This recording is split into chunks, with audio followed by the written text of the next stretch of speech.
Stay African.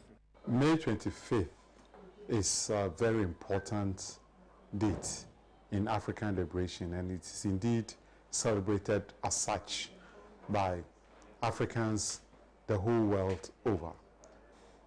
Where does it originate from?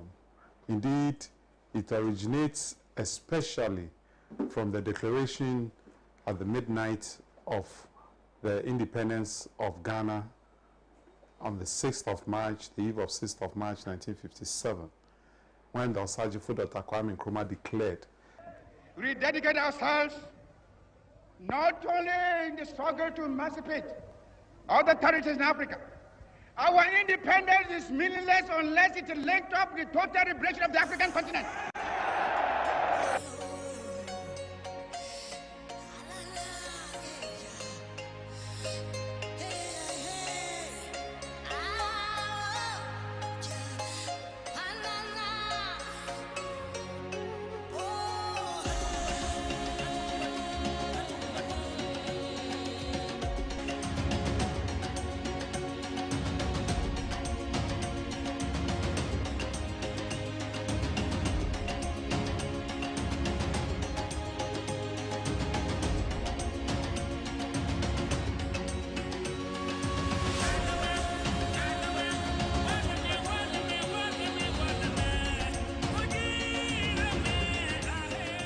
Africa's struggle or national independence was arduous. Men and women of African descent from all over the world, including Field Marshal Muthoni of Kenya, George Padmore, Kwame Nkrumah, Sekou Touré, Winnie Madikizela Mandela, Josina Muthemba Machel, Patrice Lumumba, dedicated their lives to the heroic struggles of the people of Africa to rid themselves of oppressive and exploitative colonialism. On the eve of Ghana's independence on March 6, 1957, Osajifo Dr. Kwame Nkrumah, founder of the modern Republic of Ghana, declared that the independence of Ghana is meaningless unless it is linked to the total liberation of the African continent.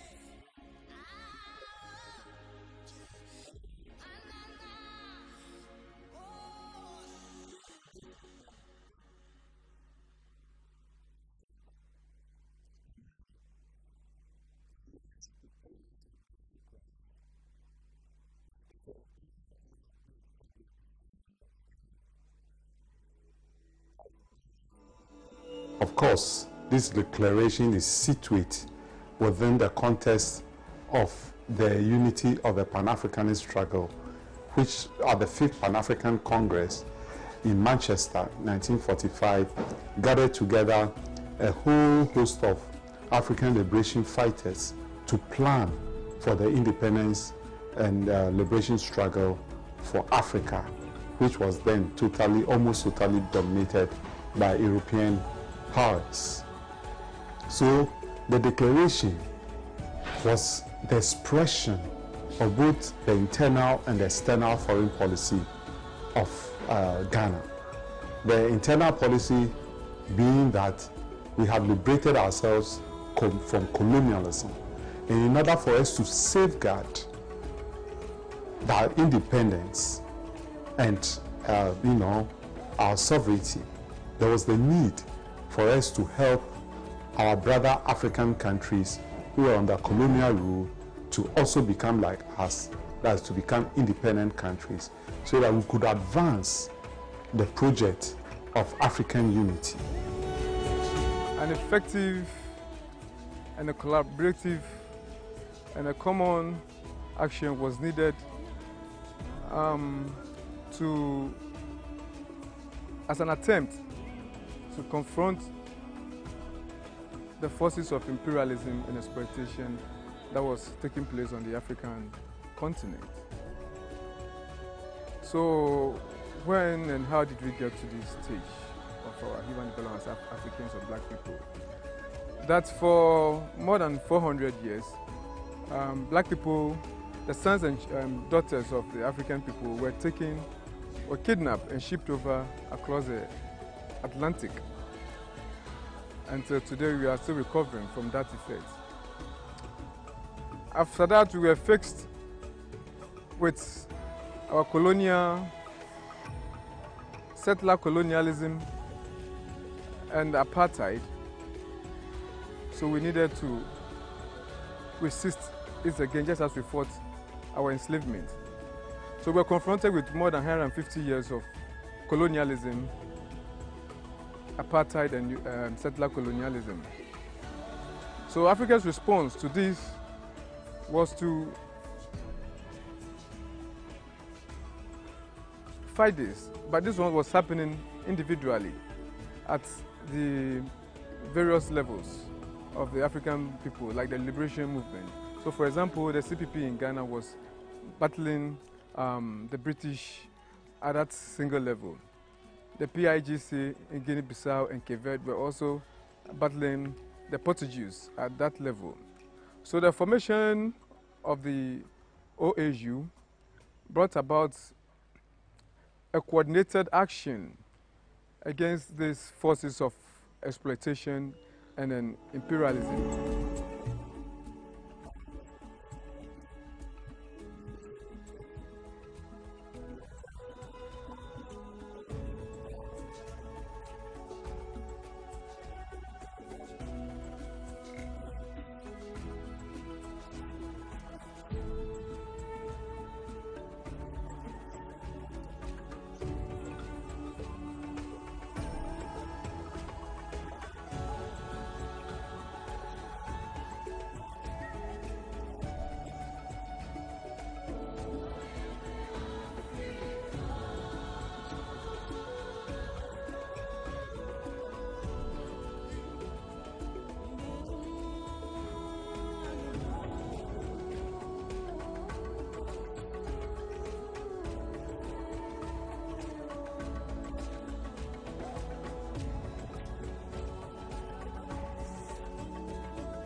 Why African unity? Because due to the balkanization of the continent, the division of the continent into almost 53 countries, being attached into the apron strings of their colonial masters, we didn't have any economic connections, we didn't have political connections, and our social connections have been disrupted. Indeed, even at the border, which wherever it straddles the middle of one tribe, those tribes were divided into French-speaking and English-speaking and Portuguese-speaking, etc., etc. So it was very important. Kwame Nkrumah didn't only do the declaration of our independence being meaningless unless it was linked with the total liberation of the African continent, but went ahead on April 15th to host the first conference of independent African countries, where 9 independent African countries participated. Those 9 African independent countries included Ghana, Guinea, Liberia, Sudan, Ethiopia, Tunisia, Libya, Egypt, and of course there was the representative from Cameroon, which was yet to become independent, from the United People's Congress. These countries participated in the first conference of independent African countries, and it was held in Accra on April 15, 1958. April 15 was actually declared as Africa Freedom Day.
Later on in that same year, in December, the All Africa People's Conference, which hosted all the liberation groups within the continent of Africa, and even groups from the West Indies participated.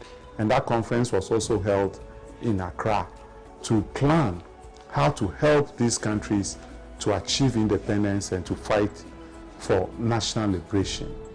Subsequently, other meetings were held by various groupings, the Casablanca group, the Monrovia group, the Brazzaville group. And these three blocks met on the May 25th in Addis Ababa, 1963, in order to form the Organization of African Unity.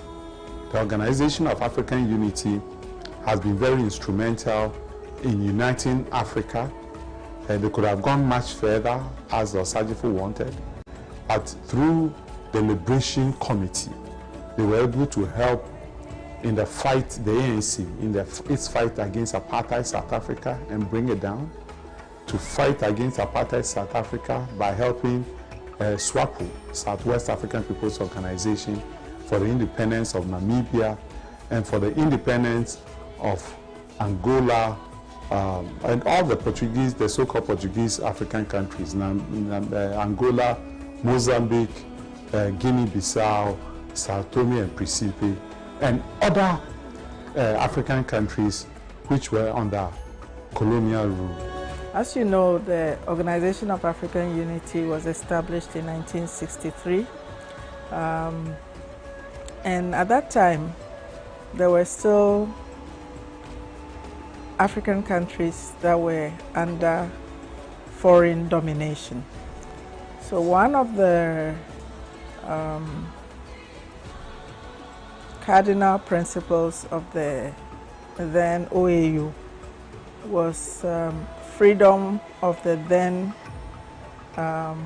colonial or other African territories still under foreign domination, many of which happened to be in Southern Africa. This week, or was it a few weeks ago, Sierra Leone celebrated 60 years of independence. So in much of Western and Eastern Africa, independence was achieved from about the early 1960s, 61, 62, 63, and the like. But we had these territories, mostly those who had settler populations that were still not free, and which from all indications were not going to be free anytime soon.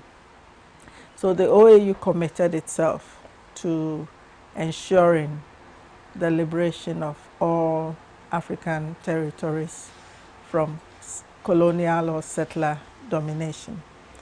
Towards that end, it set up an African Liberation Committee, which was headquartered in Dar es Salaam in Tanzania.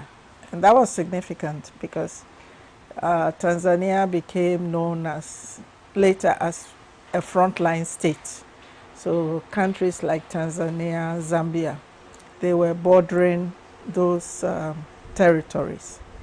And you had the African Liberation Committee that was headquartered in Tanzania.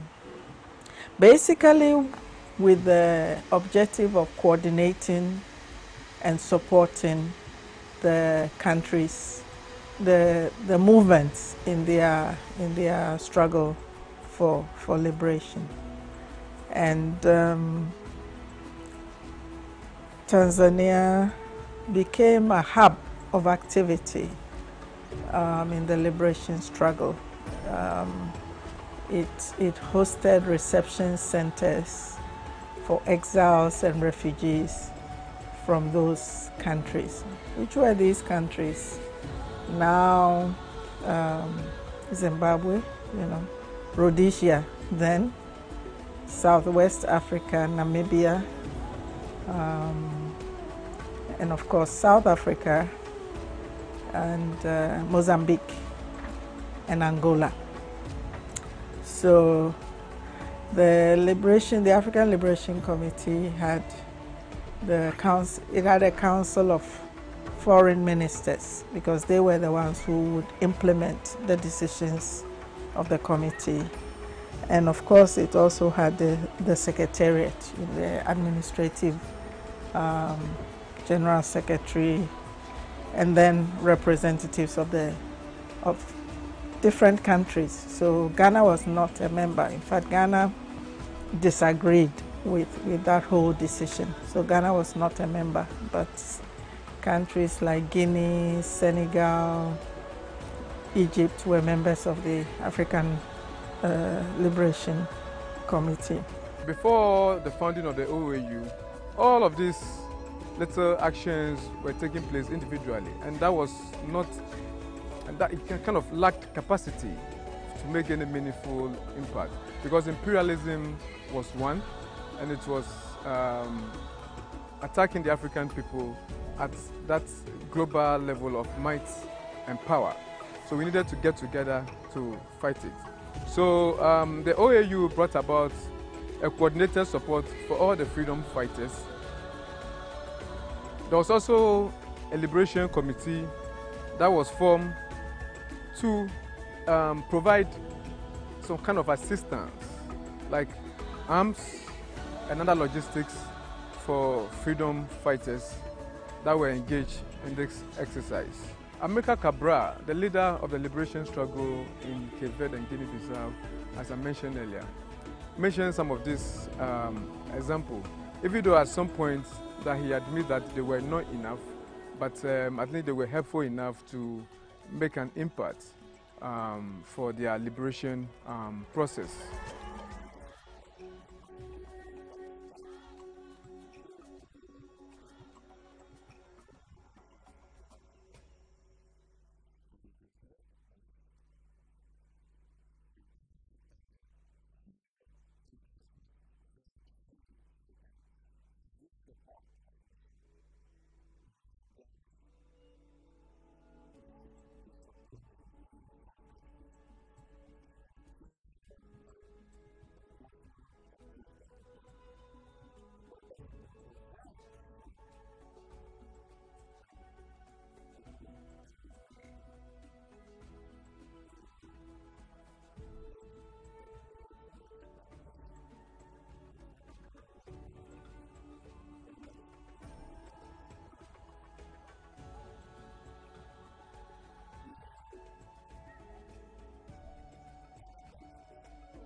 what it did was that it tried to ensure that the liberation movements were supported financially and materially. The decision had been taken that OAU member countries should provide 1% of their national budgets towards the liberation struggle. But this was not an easy decision, and most of the time, very few countries were able to actually provide 1% of their national budgets. So as a result, there was a lot of dependence on friendly foreign countries, the then Soviet Union, China, the then Yugoslavia, etc. They were and even Cuba, they were the countries that provided a lot of support to the liberation movement. What was happening also was that in many countries you wouldn't have a single liberation movement, you would have different liberation movements. So part of the job of the African Liberation Committee was to try to reconcile the differences, you know, and sometimes it was very difficult because which of the liberation movements do you support? At most of the time they were trying to support one liberation movement because it was expensive and also it was more efficient to have one. And this is where the different ideological leanings of the countries came in, because you'd find one country supporting a particular, not just any country, some of the countries which were members of the African Liberation Committee supporting one liberation movement over another. A third activity of the African Liberation Committee was also was mostly diplomatic, ensuring that liberation movements got recognized and supported. You know, the United Nations had the UN Decolonization Committee. So this was you know what the UN is. So to be able to get a liberation movement recognized by the UN Decolonization Committee was a very big step. And in fact, the African Liberation Committee managed to get the UN Decolonization Committee to have a meeting in Dar es Salaam in 1965, which was a big boost to the liberation movement. And diplomatically, it also tried to isolate those foreign countries that were dominating Africa. So countries like Portugal, when in Portugal for the Angola and Guinea-Bissau and Cape Verde and Mozambique, and then also when Rhodesia declared independence unilaterally in 1965, the African Liberation Committee was trying to get countries not to recognize that declaration of independence because it was still white minority rule. And then, of course, the big elephant in the room was South Africa, how to ensure that the apartheid regime was not recognized. That was very difficult because the apartheid regime had very firm support. Some of the big powers like Britain, France, and the United States. But it did a good job. It managed to isolate even South Africa and, for example, the Scandinavian countries and even Japan. They started disinvesting in South Africa. I think that one of the big things that helped the apartheid regime to finally crumble, in addition to the liberation movement, was the whole campaign of disinvestment, that if you go and invest in South Africa, you are propping up apartheid. So that was a diplomatic offensive that succeeded, and more. Eventually, even, you had a lot of banks and corporations, even in the US and Britain and co, which started disinvesting in these countries. The African Liberation Committee also pursued its efforts through the Commonwealth and through the Francophonie, the group of Francophone countries. It was not always easy. For instance, in 1971, the then president of Cote d'Ivoire, Felix Houphouët-Boigny, and the Prime Minister of Ghana, Dr. Busia, they were trying to suggest that African countries should dialogue with South Africa, but that was not a popular stand, So the African Liberation Committee was behind it, trying to scuttle all these efforts and to make sure that there was more or less a united front, and that the total goal was liberation without any kind of compromises. So if you look at the subsequent independence of different African countries that were under foreign domination or colonial rule, like first Guinea and Cape Verde in 1974, the African Liberation Committee was quite effective in of course, it's not that the African Liberation Committee was not doing the fighting. The liberation movements were there, but they needed all that kind of diplomatic support. So in 1974, Cape Verde and Guinea-Bissau became independent, and then you had Mozambique becoming independent shortly afterwards. Angola was a little murkier because you had both the MPLA and then UNITA. And UNITA had a lot of support from the US, but Cuba and South Africa were very decisive in supporting Angola to become independent in 1979, although civil war broke out almost immediately. And then we had Zimbabwe, where again you had ZANU and ZAPU and all those kinds of movements, but eventually Zimbabwe became independent under Mugabe. And then you had Namibia also becoming independent.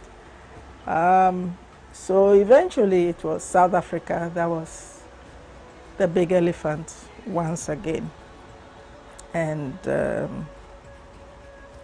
but with the anti-apartheid struggle ramping up and the support, it became almost like a global struggle, Everybody was campaigning against it, that is investments, the liberation struggle.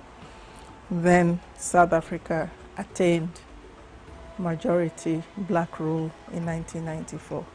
So after that, it was like the African Liberation Committee's work was finished. Okay, so eventually a resolution was taken in 1994 to disband the committee, and it no longer exists. Now, I guess the closest to it in the current African Union is the Peace and Security Council, but after 94, its mandate ended. You could say that, you could ask, does that mean that all of Africa was free by 94? There is the vexed case of the Polisario Liberation Front, which is contested very heavily by Morocco, and which has some support. There are factions supporting. The Polisario Front is recognized by the African Union, but it is a very vexed question, And technically, when Spain withdrew, then you did not have that foreign domination, although there is the question of Morocco and its role in Polisario, in the Sahrawi well, the Polisario Front declared the Sahrawi Republic, but there's a lot of contestation going on, etc. So, in terms of the issues or the problems, there was always the issue of funding, whether the movements were getting the necessary support, and clearly it was never enough, and they had to rely very much on the Eastern Bloc of countries and China and Cuba for support. There was always also the question of national interests, you know, who to support, and how, you know, for instance, Malawi, for instance, was also a frontline state, but it determined that it was too close to South Africa, its economy was too dependent on South Africa, so it wouldn't take the risk. Whereas countries like Zambia and Tanzania, which were also frontline states, took the risk and were punished. On the other hand, a country like Tanzania played a very big role in providing, in fact, in Tanzania, in a place called Morogoro, they had camps for the liberation movement, for the freedom fighters, where they practiced, etc., and they trained their troops, you know, and so to that extent, to the extent that the goal that the OAU set for the African Liberation Committee to coordinate support to the liberation movements in order to end foreign domination and foreign control of territories, one could say that that was very much achieved. And after '94, it was decided that, you know, attention should be paid to the economic liberation and economic ascendancy of Africa, which is still very much a work in progress, as you all know. I joined SWAPO in order to liberate my motherland, Namibia.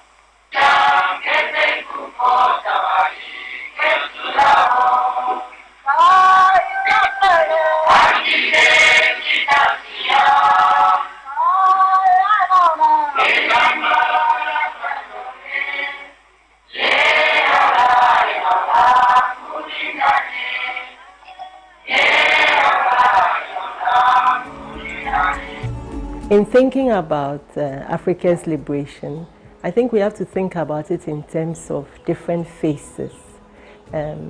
Africans fought against slavery, they fought against colonialism, they've been fighting against imperialism and exploitation since many African countries gained independence.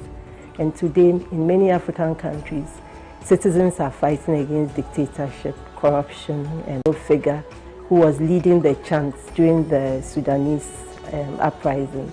And people started asking that, how come that we saw women at the forefront of these struggles?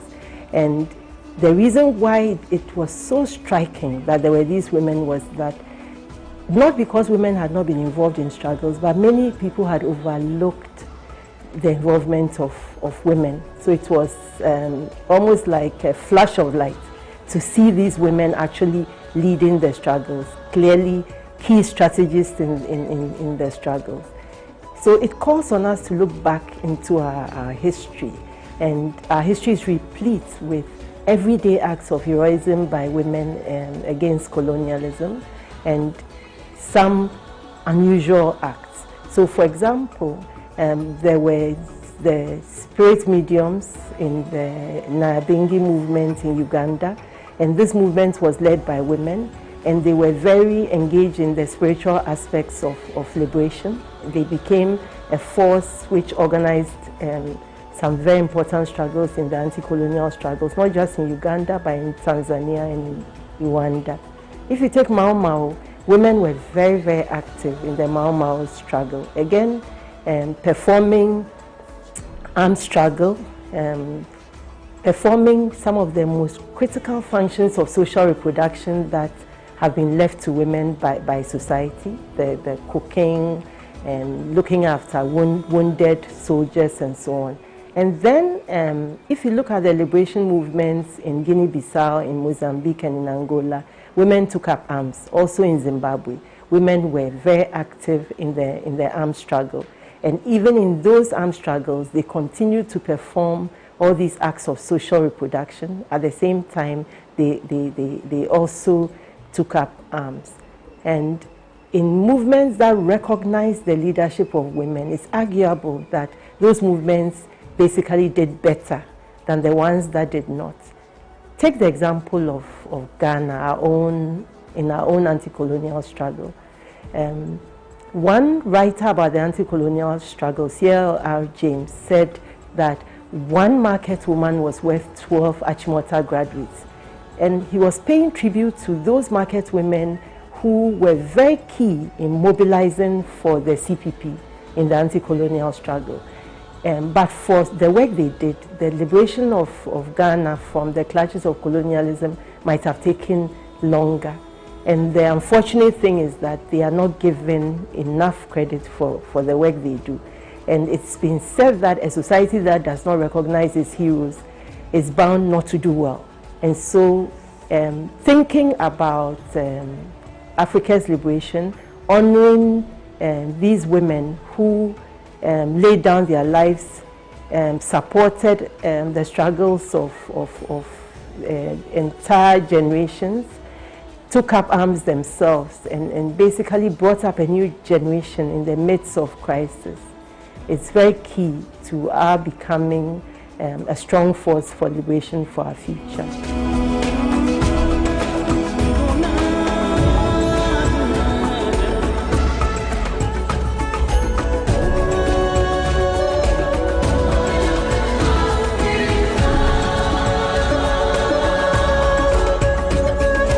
That in my case, Prempeh College, were excited about being involved in the revolution to free our own society.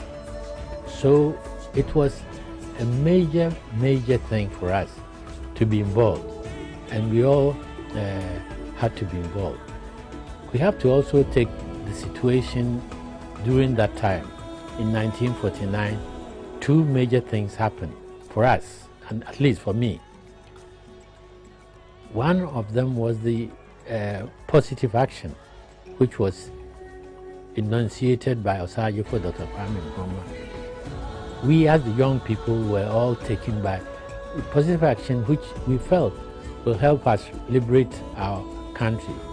Some of us also were following what was happening in China.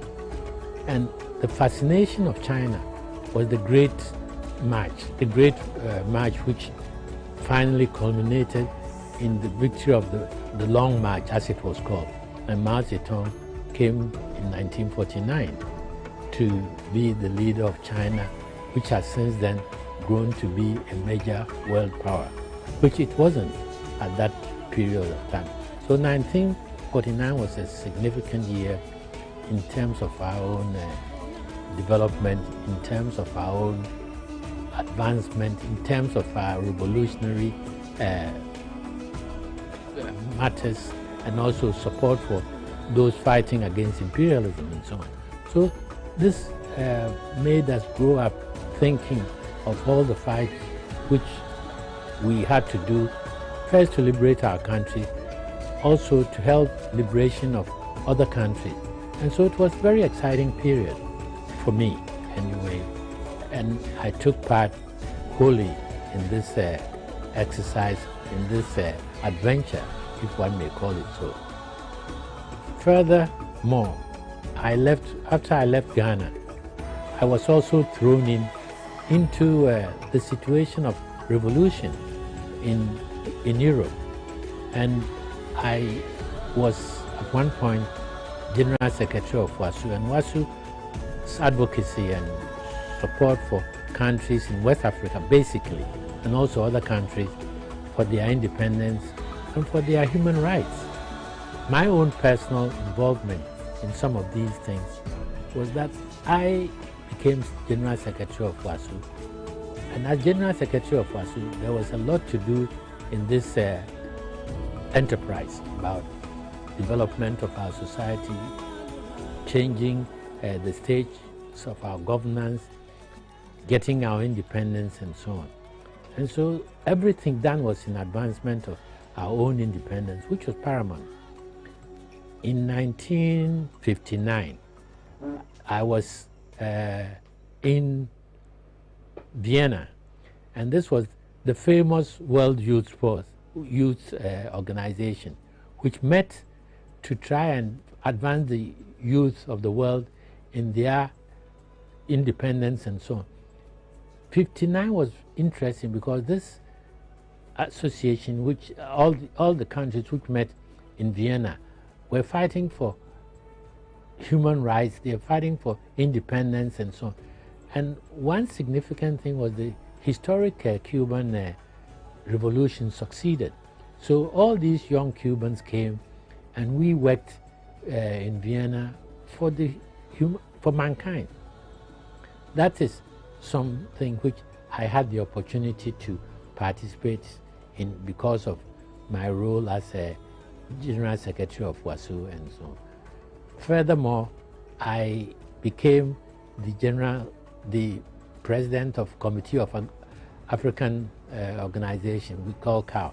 And this also, Nkrumah was significant in the help that Africans must fight for their rights. And this is not just say by mouth, he did it by action. A house in Britain was bought called Africa Unity House. And in Africa Unity House, we had under the auspices of Africa, we had not only students' unions, we had youth movements, workers' unions, liberation movement like ANC and all these various organizations.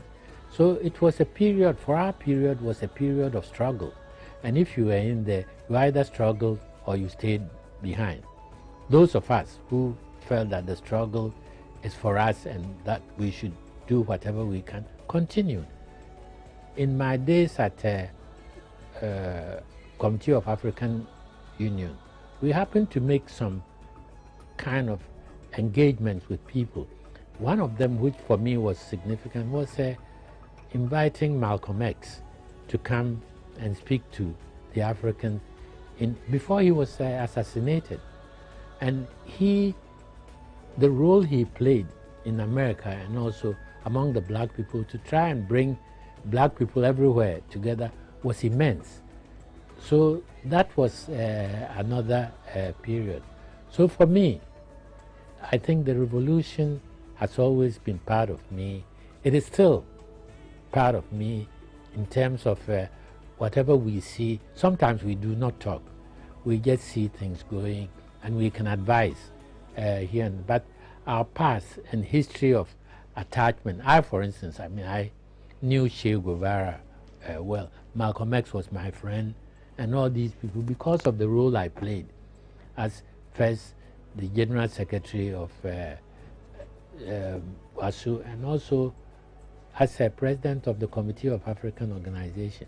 So I can say without any fear of contradiction that we did our bit. So for me, revolution is necessary. We will have revolution. It has to be permanent revolution, because if you lose sight, things change. And you have to be attentive and look ahead. So when we think of Africa Union Day, which we are going to celebrate, one looks at things as they've happened, looks at what we can change, looks at the things which will move us forward, because whether we like it or not, our situation at the moment is not the best. And so we have to keep on struggling. And struggling is part of what will give us our independence, will give us our freedom, and will make us feel like we are human beings. So we have to struggle. Notre pays produit suffisamment de quoi nourrir. Nous pouvons dépasser même notre production, malheureusement. par manque d'organisation, nous sommes encore obligés de tendre la main pour demander des aides alimentaires. Ces aides alimentaires qui nous bloquent, qui nous inspirent, qui installent dans nos esprits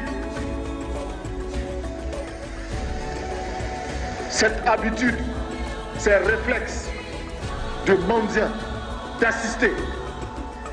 Nous devons mettre de côté ces aides par notre grande production. Il faut réussir à produire plus. Produire plus. Produire plus parce que il est normal que celui qui vous donne à manger vous dicte également ses volontés. Ne consommons que ce que nous contrôlons. African Liberation Day is very important because it brings together the whole of the African world. Why the need for it? There was the need for it because from 1471, when the first white man stepped foot at Elimina or Edna in what later on became the Gold Coast, and of course after the papal bulls were proclaimed by Pope Clement of the Catholic Church, Africa and Africans have been systematically exploited and denigrated. They were even, in the white supremacist ideology, made to look like they were mere apes. Some of them were even put in cages and in zoos in New York at the exhibition. So that systematic denigration of the African demanded that the Africans became aware of themselves. After the slave trade, that's the Atlantic slave trade, there was also colonialism. And the liberation struggle, which started in earnest or continued from the resistance in the 1940s, culminated in the glorious liberation or independence of Ghana on the 6th of March 1957. And that was the harbinger of African Liberation Day. And it behoves on all of us, all Africans, all lovers of Africa, to come together because it epitomizes human values, the values of freedom, the values of being able to manage one's own affairs, the values of truth, the values of honesty. That is what African Liberation Day represents. It also represents that Africans should stop economic exploitation and be able to develop their countries and help their citizens to access the various basic necessities of life.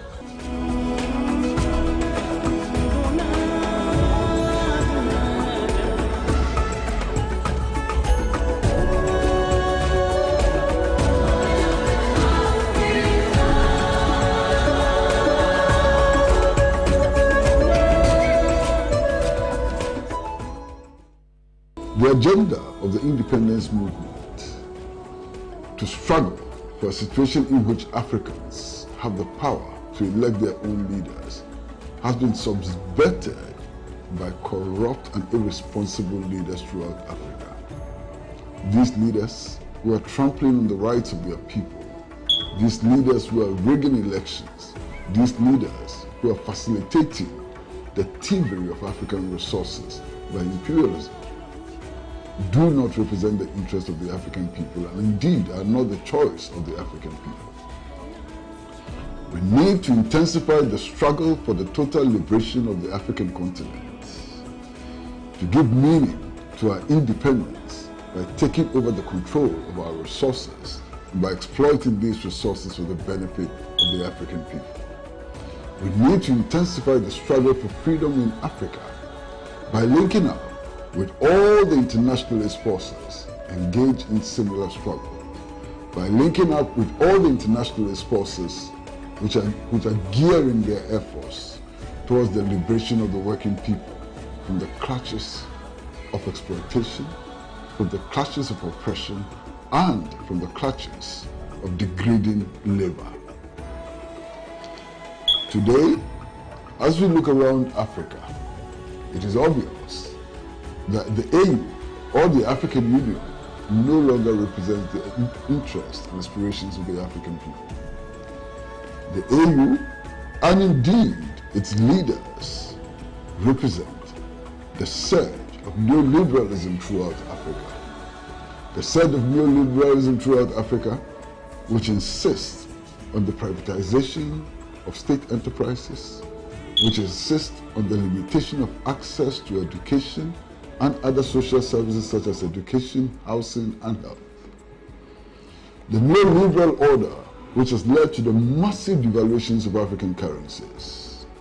Today, many of our leaders are still not able to break away from the colonial yoke and are tied to the colonial metropolis, to the extent that French-speaking African countries keep all of their foreign reserves in the Central Bank of France and borrow their own money and pay interest on their own money. The struggle for the total liberation of the African people ought to be embraced by all of us, men and women, young and old.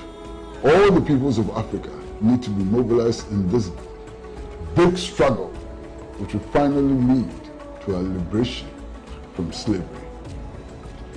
The African people are no longer carted to Europe, the West Indies, and North America in ships to labor for the accumulation of capital and the entrenchment of the capitalist system. But today, we still continue to labor, not for ourselves, but to entrench the capitalist system. This capitalist system is a system of exploitation.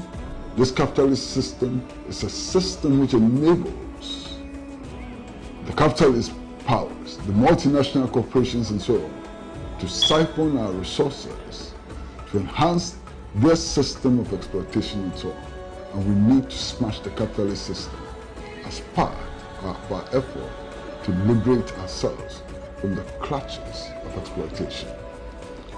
We have no option than to go back to the resolutions of the 1945 Manchester Conference, in which the forebears of African freedom gathered in Manchester and called for the building of the United States of Africa, and insisted that the United States of Africa need to be built under the banner of socialism. This is the only way for true and total African liberation. We in the Socialist Forum of Ghana, along with our comrades in the International People's Assembly, and along with all of our comrades all over the world, in Cuba, in Venezuela, in Ecuador, in Nigeria, in the Comoros, in Cape Verde, everywhere in the world, are united in this bold and heroic struggle of liberation from poverty, exploitation, and oppression. We will succeed.